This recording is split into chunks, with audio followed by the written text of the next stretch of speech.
So one reoccurring video I've started doing once a month on the channel is what games to look forward to on the Nintendo Switch in the upcoming month, and it occurred to me that as I stare at December 2022 that we actually have something of a conversation to be had here, because if you keep up with Nintendo news and rumors and leaks, quote unquote, online, you may have been expecting just a little bit more out of this release year of 2022. And while we have had some standout major releases recently in months like November and October before it, in today's video we have to look at Nintendo's roadmap of games objectively and have an honest conversation on where we are at in terms of new quality releases to look forward to in December 2022 and going forward on the Nintendo Switch.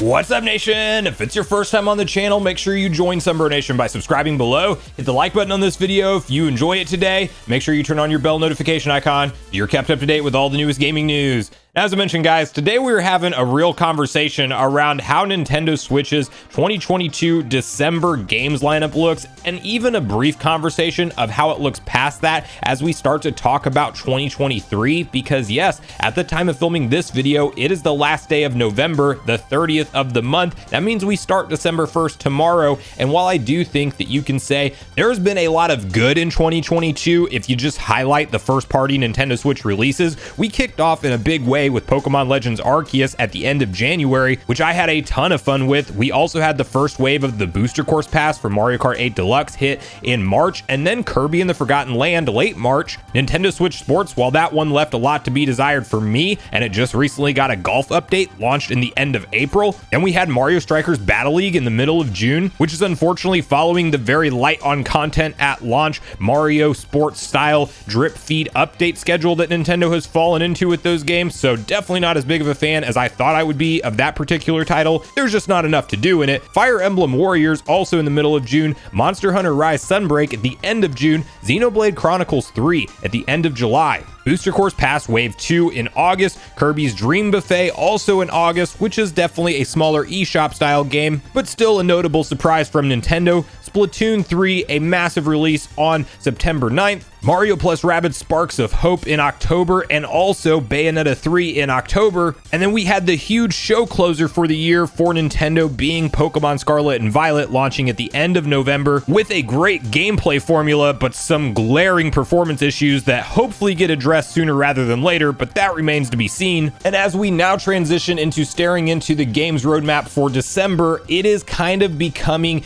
somewhat obvious that we are at the end of what Nintendo has really revealed to us on a grand stage. I personally, looking at the September Nintendo Direct, expected a lot more, and I know that we maybe weren't going to get the blowout of all of the rumored games and GameCube ports and remasters that were rumored, but there were a lot of expectations that Nintendo would more or less pad the end of this year with some big ports. Maybe Wind Waker and Twilight Princess HD while we're waiting for May to get here for a Zelda game. Nintendo doesn't historically miss a Zelda release in a calendar year, and lo and behold, they have for 2022. Maybe it was that heavily rumored Metroid Prime remaster that would hit here in something like November to actually celebrate the game's 20th anniversary, which is hard to believe, but it's here. Or at the very least, let's bring F-Zero back into this conversation and get an F-Zero GX port on the Switch and see how the fan demand and enjoyment is, and throw that in as a December title. But as we scroll through this list, you will quickly notice that really most of the games we're going to walk through here on releases.com are third-party titles that are not really tied to Nintendo directly at all, as there is no, even on their exact release schedule website that we'll briefly hop into,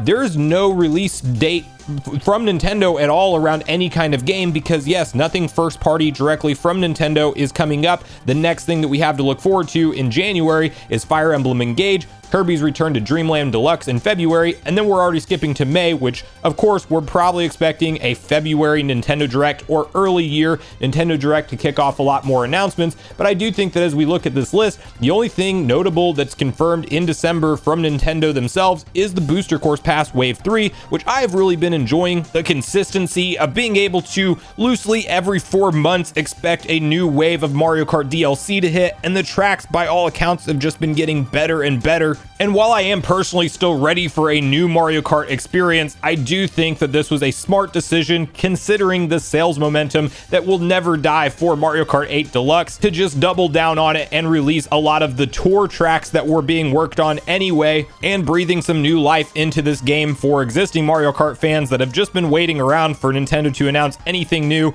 At this point, since it goes through the end of 2023, I don't think we see anything new Mario Kart until the true next generation Switch, whatever that is. But that's my one big thing that's officially announced at the time of filming this video that I can look forward to personally in December. As we go past that, you have Dragon Quest Treasures, you have Crisis Core, or Final Fantasy VII Remake Crisis Core, which is a big one for a lot of fans, and I definitely understand the appeal of that title, and I will be checking it out myself, which is out December 13th. But as we go past that, you have games like Resident Evil 7 Biohazard. I believe all of the Resident Evil games that are coming to Switch are cloud ports, which really just takes me out of it in terms of like the newer AAA Resident Evil releases that were announced. So that's one that kind of immediately gets a strike for me just because it's being cloud only. And then you have these games under the Q4 timeline of launch on the Nintendo Switch for the games to make it. It just means they don't have a solid release date, and a lot of these may even be pushed into a year like 2023.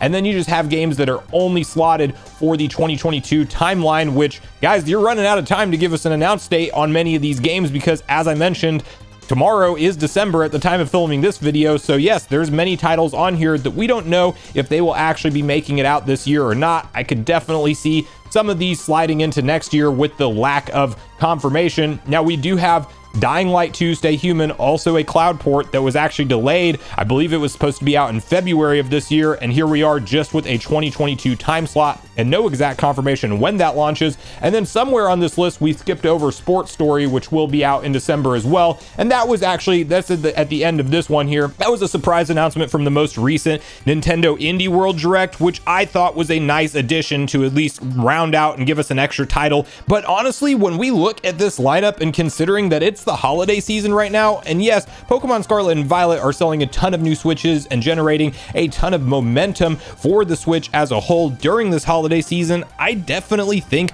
that we have a window of opportunity here that Nintendo could have capitalized on with some classic ports and with some remasters, or heck, even just finally decide to bring out Advance Wars 1+2 Reboot Camp that has been delayed indefinitely. It would have at least been a first party release that they could have slated for this month. And I do feel like as we round out 2022 and even as we look to what is coming in 2023, there is a lot of unknown right now. However, in true Nintendo fashion, we are always kept in the dark until they choose to announce it, which is why you can't get too carried away with these rumors and leaks and people claiming that they know games like Metroid Prime Remaster are done and ready to go, and they know that Wind Waker and Twilight Princess HD are coming at some point. We can't take any of that to the bank until Nintendo announces it, because plans change and things move around. Although, as a fan and a lifelong Nintendo consumer, I definitely look at this roadmap and feel like there is a lot to be desired with a variety of different style of games, because if you're not a JRPG fan out there, you didn't maybe enjoy Xenoblade Chronicles 3. If you're not a third-person shooter multiplayer fan, you maybe didn't enjoy Splatoon 3 all of that much.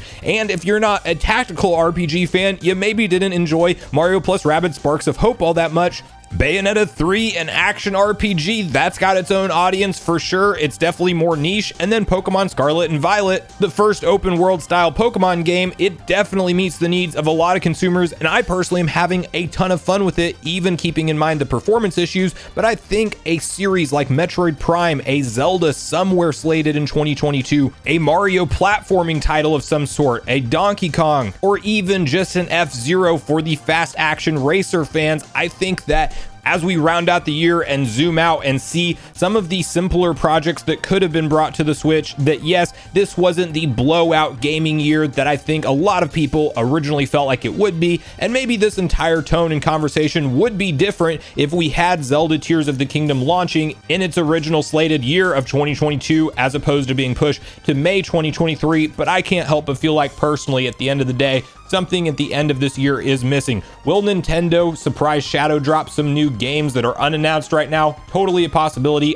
I personally am not putting any stock in that, other than the fact that we have the big one that we have to quickly address still missing, which is GoldenEye. This was of course announced as the main selling point for renewing the Nintendo Switch Online Plus expansion pack membership at the September Nintendo Direct, and we got a coming soon logo in the US. However, in the Japanese Nintendo Direct, it clearly showed 2023. So does this game actually round out the very tail end of the year and it launches here first and then in Japan later? That's a possibility. We got Mario Party 1 and 2 added into NSO in the same month in November, surprisingly, so there is definitely a slot for GoldenEye to pop in here. Or does it launch on December 31st and January 1st in Japan because of the time zone differences? That's definitely a possibility as well, but I don't know why this game would have a staggered release and it wouldn't just come out the same time everywhere. So it's honestly a coin toss in my opinion whether or not we get that one, but I do think that looking at the lineup that we have, that GoldenEye could be a good fit to throw out to finish out the rest of this year, because we are missing those major first party Nintendo releases. But